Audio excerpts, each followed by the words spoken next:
સરોવર બનાવ્યા બાદ ચારેય જોગણીઓએ પોતાના શરીરનો મેલ ઉતારીને એક પૂતળું બનાવે છે.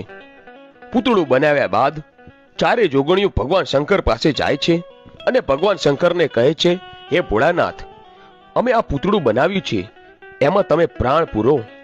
શિવજીએ આ પૂતળામાં પ્રાણ પૂર્યા. ત્યારબાદ ચારેય જોગણીઓએ પ્રગટ થયેલી દેવીને પોતાના હીરચીર સોંપી સરોવરમાં સ્નાન કરવા જાય છે અને જતા પહેલા કહેતા જાય છે કે અમારા હીરચીરની અને આ સરોવર તથા સમગ્ર પંથકની તમારે રક્ષા કરવાની છે. આમ જ્યાં સુધી ચારેય જોગણીઓ સ્નાન કરીને પાછી ન આવે ત્યાં સુધી ઉગતા પોરની દેવી માં મેલડી હીરચીરની અને સરોવર તથા સમગ્ર પંથકની રક્ષા કરે છે. પછી ચારેય જોગણીઓ આ દેવી પર પ્રસન્ન થઈને પોતપોતાની શક્તિ અને અસ્ત્ર શસ્ત્ર આપે છે અને સાથે આશીર્વાદ આપતા કહે છે કે ધરતીના લોકો આ પંથકમાં તમારું મંદિર બનાવશે